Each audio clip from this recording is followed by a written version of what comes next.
Greetings, peace and blessings, family. You're tuned into the Mind of an Entrepreneur show. And tonight on our series on Black Muslim businesses, we're going to be talking to the CEO of the Ark of Survival, Sister Tequella Muhammad. And she's going to talk to us about how important it is that we prepare ourselves for disasters. You don't want to miss it. Make sure you like and subscribe to the page. You got a few minutes, go grab somebody and bring them back with you. And we'll see you in a few.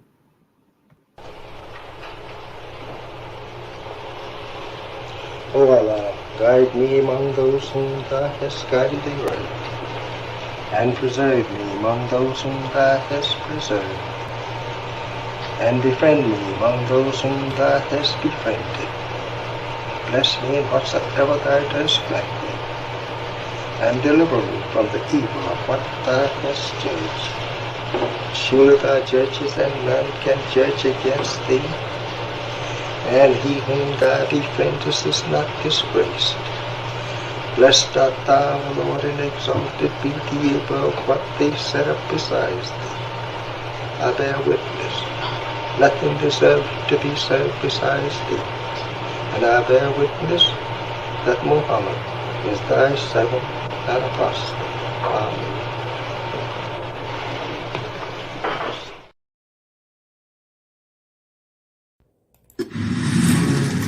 You're tuned in to the Mind of an Entrepreneur show with your host, myself, Sajda Wendy Muhammad.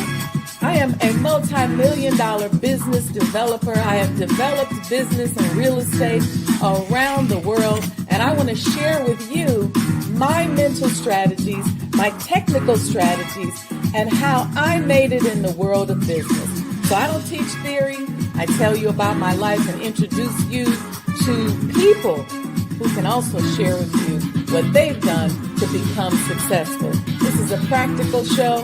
This ain't a theory show. You don't want to miss it. So stay tuned.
Assalamu alaikum, family. Welcome to the Mo Today series on Black Muslim businesses. We are live from the Power Networking Conference.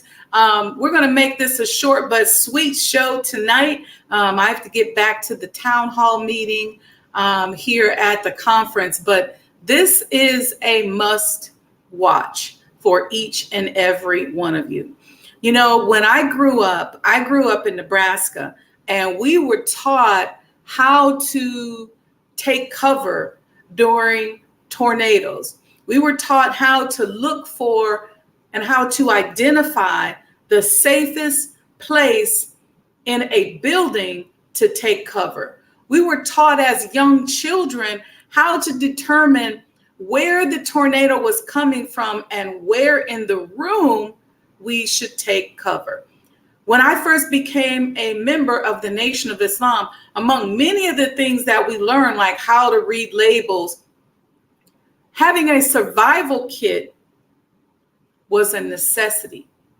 And we would be asked, do you have your survival kit? Well, I'm going to bring somebody on today who's going to talk to you about how to prepare for a national disaster. But I want you all to order those survival kits. Because if you don't have a survival kit in your house and you don't have items that you can use to prepare yourself in the event of a disaster, then you just out here and it ain't good. Okay. So before I bring my sister on, let me play for you a short clip of the Honorable Minister Louis Farrakhan talking to us about watching the weather.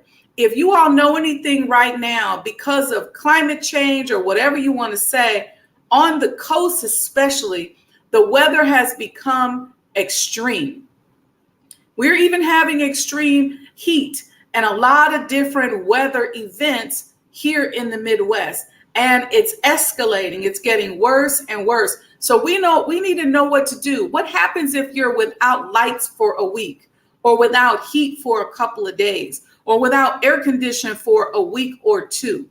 What happens if you're in the middle of a Hurricane Katrina or Hurricane Rita type of situation?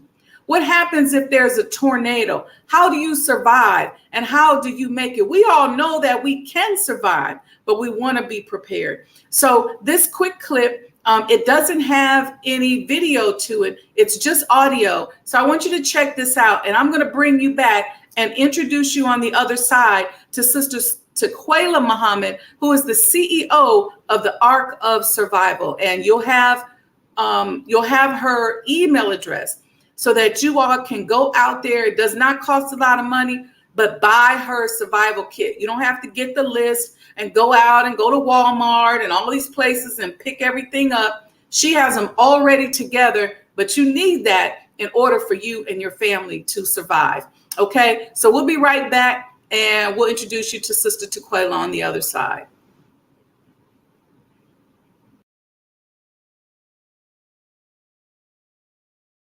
Did not you hear me say a few years ago to watch the weather? Yes, sir. Yes, sir. Come on now, we're going to talk. Yes, you don't have nobody else to compare me with but my Father.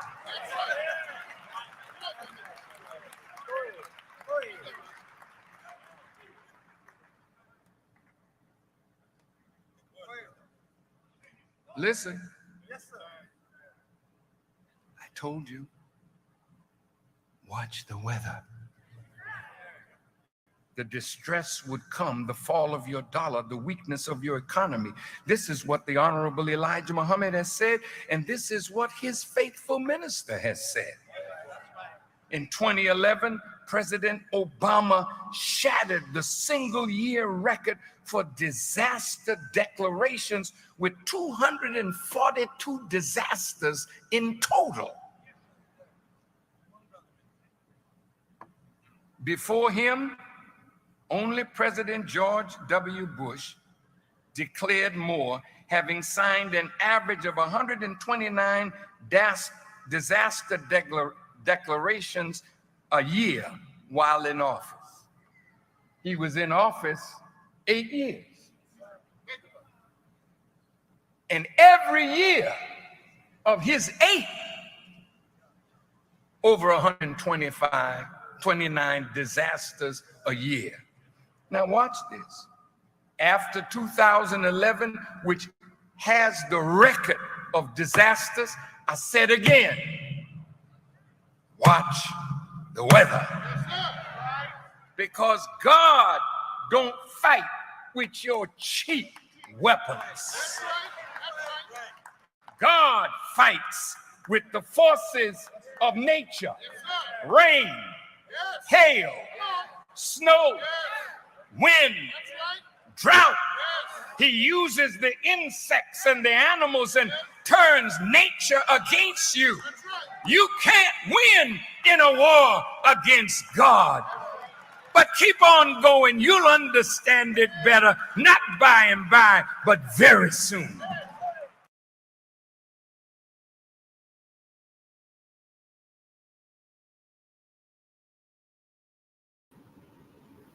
All right, y'all heard it. Y'all heard it from the minister. I'm going to bring my sister in here, and we're going to talk about these survival kits. Assalamu alaikum, Sister Tequella. How are you? Walaikum salam. Doing well. Blessed. Welcome. Welcome to the show. You know, we are fresh off the heels of the NOI National Training Conference, and there we have incredible classes on how to deal with active shooters and self-defense and business and protecting our homes and disasters. And so when I saw you, I thought, man, I remember when I first came in the nation that we would get a list of everything we wanted on our survival kit. And I said, this sister got it all ready for us. And so I wanted to invite you to the show. So welcome, welcome. Thank you for doing what you do. Thank you so much. It is definitely an honor and just a blessing to be able to be here and to be able to help the Honorable Minister Louis Farrakhan in getting our people ready, because he's warned us, the Honorable Elijah Muhammad has warned us, and it's just that time now. It is definitely that time, sis.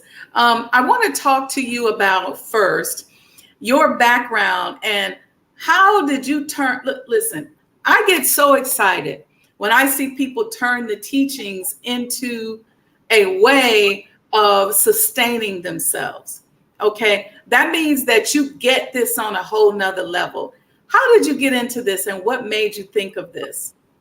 Yes, ma'am. I praise due to Allah. So it actually started when I was a child. I was raised in the Nation of Islam, and we grew up reading Fall of America and Message to the Black Man and all these books that had, chapters about the trouble in the sky and, Fall of America and all these things going on. And, I understood some of it I didn't understand at the time. And my mom always made sure that she was prepared. And she was a mother of 4. I'm the oldest of the 4. I wanted to make sure, when I was younger, that I had, what I needed as well with my mom. So she would go out, get things, we would have a list. We did have an old list from the Honorable Elijah Muhammad of things that we should have had in our home. And my mother had all of that. And I always was, felt secure as a child, knowing that if something actually did happen, that we would be secure. Y2K hit, everybody thought the world was going to end. My mother had everything in her basement, nothing happened, but I always took that note in my mind to always be prepared. And so growing up, I did the same for my children. I'm a mother of 7. And I always thought about what I read in How to Eat to Live, when he said that you'll look at your babies and want to eat your babies. And I'm like, what? Famine would be that bad that you will look at your little fat babies and want to eat them. And I'm like, no. So I always would talk about it. And I was passionate about making sure I had what I needed. But then I'm thinking about my family. I'm like, they need to have their things too. So I would, talk to them about it. I would have like little workshops. And then from those workshops, they were free. I didn't charge anybody, just kind of went over the basics. People would say, hey, where do I get these items from? How do I get these items? And so I would start bringing them with me to the workshops. And the people would say, well, let me buy them from you. So I was like, okay. So then I would just have my workshops, and I would always have a little table behind that I would just sell items and different things. And I realized this is a definite need in our community. And I also realized that in certain other communities, they have what they need. They have hardware stores and survival stores where they can get what they need. But for us, we have lack of knowledge of the things and we don't know where to get them. So I felt like this was a need and I was very passionate about it. And so I just continued to be to persevere in that. And by God's grace and mercy, it has been successful thus far. So what is a survival kit? Yes, ma'am. A survival kit is basically a kit of essential items needed to survive an emergency. Just the basics, at least the first 72 hours after an emergency hit. That's the most crucial times because you're in shock. It's a lot going on. You want to make sure you have like the basics, which is water, of course, non-perishable foods. You want to have some basic first aid kit. And just basic things to get you from point A to point B. It's not going to have everything that you have in your house, but just the basic essential items after an emergency for you to be able to survive. And what kind of emergencies are we talking about? We're talking about a multitude of emergencies. We're talking about fires. We're talking about flooding. We're talking about tornadoes. We're talking about hurricanes. I mean, a multitude. Even COVID was considered a disaster. And so, of course, you won't be able to survive every single disaster, but you will have the basics, which is needed in all disasters, which is, again, the food, the water, first aid items, just, again, for you to be able to make it from point A to point B until you can figure out a solution for your problem at that moment. Yeah, just so that you can stabilize yourself those first 72 hours of maybe the aftermath of a tornado, the aftermath of a hurricane, an earthquake, a tsunami, you name it. There are going to be things that you need. And what kind of things are inside of these survival kits? Yes, ma'am. So in one of the go bags that I make, again, I do add food first. That would be, I do the portable freeze-dried navy bean soup. We do a lentil soup that's in there. You have water packets. You have, I do milk packets in some of them, the whole dry milk, water. Then you'll have your first aid items. You'll have some blood stopping, in case you have an open wound. You will have some shelter. You'll have a little clothing in some of them. You'll add your own clothing, but we do hygiene items that are being there, tarps, little portable tents that you'll open up, emergency blankets. I mean, just an array of things. Again, if you are stuck outside, I tested it out. If I was outside and I was stuck in the wilderness for a couple of days, how long can I survive? And with those bags, you also may be able to survive, of course, longer than that, but I put just enough for you, to have for those first 72 hours. Yeah, we learned from, I think Hurricane Katrina was the first time where we actually visually watched a disaster unfold. And we saw people on top of roofs and without food to eat and without a way to survive. And then since then, there's been other disasters, but I think that was the first one where we literally watched it live from A to Z. And a lot of people don't realize that if there's a really bad rainstorm and power goes out, and in some cases, power lines can be down for a week, then what do? You're going to need that survival kit that's got some food in there, some non-perishable foods, some items that you can utilize. What happens if there's no water? What happens if the roof on your house literally blows off? We want to be prepared. And this is not being spooky or crazy. This is so that we can be the winners. Absolutely. In the end. Yes. And it's not teaching doom. Like I tell everybody, it's doom and gloom. That's what they see when they hear about survival. And some people don't care. No, it's just reality. Hyperinflation is real. Inflation has risen at least 11% in 2021, 2022 since COVID. So I'm like, the prices that you see are shocking. You went from seeing something that was $1, now it's $6 to buy. So it's all around the board, having these items in your home, stocking up on, rice, flour, sugar, these items in bulk to have in your home, because the price today may not be the price tomorrow, and we don't know. And there is no job security in America. So again, we may have jobs today, tomorrow you may not have a job. So get what you can get while you can. Mm-hmm. That's awesome. So you said you have 7 children. Did I hear that right? That's correct. How do you have time to create a business? You know how many sisters are out there going, I want a business, Sister Sizer, will you help me? But I got too many babies. How did you do it? It's absolutely a sacrifice. I tell everyone, it's just having a system, writing down your vision. That's my biggest thing. I've always had time to just sit and reflect and write down what is that I need, what is it that I want. And me personally, having that relationship with Rabbi Alameen, talking to Allah, asking him for what you desire. That is real. It's not spooky. It is real. And of course, it's not a snap of fingers. He's just going to give it to you. He's going to say, be and it is, but you have to go and get it. And so down the vision. Before I wrote my book, I said, you know what? I want to write a book. And I wrote a book. I wrote a children's book. Then I wrote another book. And I'm like, okay, it's not as hard. The hardest part of writing a book is actually writing it. So taking time every day and say, okay, I'll write a chapter here, or I'll write a page here. And then before you know it, it's completed. And so sticking to those goals, focusing on it, and then having the children help you. My children help me with packaging up, some of the kids, helping me build some of the kids, helping me do shipping and fulfillment. And so utilize your children, because they, they're willing to help and they're willing to learn. And again, it's success for your whole family. Yeah, they're your little staff members, right? Yeah. No, that's beautiful, sis. I want to encourage everyone to go to her website. It's called arksurvivalplus.org. Order you a survival kit. I'm serious. Just order it. She's going to put it together and send it to you. You don't have to do like we had to do back in the day and take the list and go around and go shopping.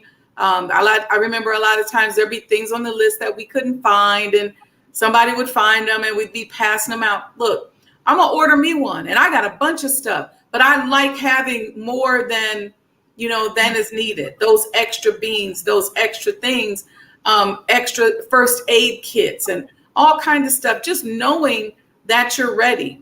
And if you go on her website, she's going to really guide you through what you need in the event that you need to survive.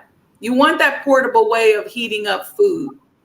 You may need that tent or that tarp, because that first night after a disaster, you may have to stay put in your house, but it could be raining. Right. And so you might need that tent, and you may need those clothes and things like that. So it's important. Listen, we're not teaching gloom and doom. What we're doing is we're teaching you how to survive what is on the horizon. Absolutely. How'd you think of that name, Ark Survival Surplus? I actually was praying about it, talking to a lot about a name for my business. And of course, I was reading the Holy Quran, and it was a chapter that I was reading. I forgot which one, but it had the word ark in it. And I was like, that's real neat. And then I was thinking about the ark, on how, Noah placed certain items, certain individuals, animals, and people, within that realm, but it was everything that was needed before it was served up. And so that's the thought that came to my mind. And the vision for Ark Survival Surplus is to actually have an actual store here in Atlanta, Georgia, where you can actually come in and build your go bags. You can get all the things you need, and to have other believers across the nation, and just other people, not just believers, who have survival items that they're selling, that they're making, and just have a one-stop shop that we all can go to get the things that we need. Because I don't see that in the real world. I see a lot of gun stores, gun shops. They specialize on weapons and things, but they don't really specialize in the basic necessities and survival items that we need. That's awesome, sis. And you also do public speaking and webinars. Is that correct? I do. And I'm versed in other things, not just survival. I just love to talk. I'm in ministry class here in Atlanta, Georgia, under Regional Minister Abdul Sharif Muhammad. So I love to talk about how to eat to live, which is a big thing, and just other avenues of things that we can help, especially Black women and women in this time. It's very important that, we help us to be placed where the Honorable Elijah Muhammad told us that we would be placed in this time. So yes, ma'am. That's awesome. Well, thank you so much for joining me. I want to encourage again, everyone, listen, the goal of this show is for you all to go to arksurvivalsurplus.org, arksurvivalsurplus.org. Get your survivor's kit. Okay. Don't think ain't nothing going to happen to you. Don't think you don't need it. Get it just in case. Just get it and stick it in your garage, stick it in a closet, and just live with the peace of mind knowing that you have it and it's something you can rely on. Well, first you need to know what's up in there. Yes. Keep an inventory of that. But get it. and just stick it in your closet, put it in your garage, wherever you keep those kind of items, and just know that you got it. Yes, ma'am. And if you can't afford it, I'll work with you. Or if you want to reach out to me about making your own, I'll be more than happy to assist you and help you to build your own kit for your family as well. That's awesome. Thank you, Sister Tequella, for joining us this evening. Thank you. May Allah bless you and your family and everyone. Once again, go to arksurvivalsurplus.org. And if you need anything from me, sis, you know how to reach me. I'm here. Yes, ma'am. Thank you so much. You're welcome. Thank you. All right, y'all heard it right here. Get your survival kits. Go to arksurvivalsurplus.org. I'm going to get back to the Power Networking Conference. There's a town hall meeting that started a few minutes ago that I got to get back to. So love you all. Peace and blessings. Make sure you like and subscribe to the channel. If you like this information, make sure you're supporting the home of the Honorable Elijah Muhammad. Thank you all for being on. Let me acknowledge y'all real quick. I see Brother Richard Muhammad said amazing information. I see Arvince, welcome, welcome. Sister Sandra D, welcome, welcome. Okay, y'all, I'll see y'all later. Let me go out and put her website up here. And we will see you all Saturday for the Sajda Saturday morning coffee talks, where we are going to finish or continue our conversation on the women of the Bible. This week, we're talking about Lydia. It's going to be so interesting. You don't want to miss it. We're going to lift their names and bring them to life and get some motivation from them. So I'll see you all soon, and peace and blessings.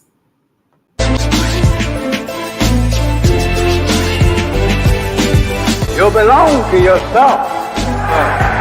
You're an independent people, created from the nation of free people. Yes, sir. You don't need to go nowhere but to yourself. Yes, sir. There will be a great separation. Yes, sir. So I said, it is on now. The college is meant to prepare you for your future. That the time dictates that if we don't do something for ourselves as a people, we will be destroyed. And the aim of the enemy right now is to take us out. We have God with us. We have Him as our guide. Yes, sir. We don't have to stand around here and ask the question, what must be done? Yes, sir. Get up and let's go and do something. Yes, sir. We cannot sit down. We cannot lay down. Yes, sir. We must get up. Yes, sir. And go to work. Do you know what real joy is in life? Visioning something and bringing it into reality. That's real joy. Do you know what the next step in joy is? Behold how good and how pleasant it is for brethren to dwell in unity. Tonight, you need to fasten your seatbelts. We're going to hear from some of the greatest minds in the world. I don't know about you, but I'm tired of trusting our future and the future of our children into the hands of those who don't love us. I believe we need to revitalize black leadership.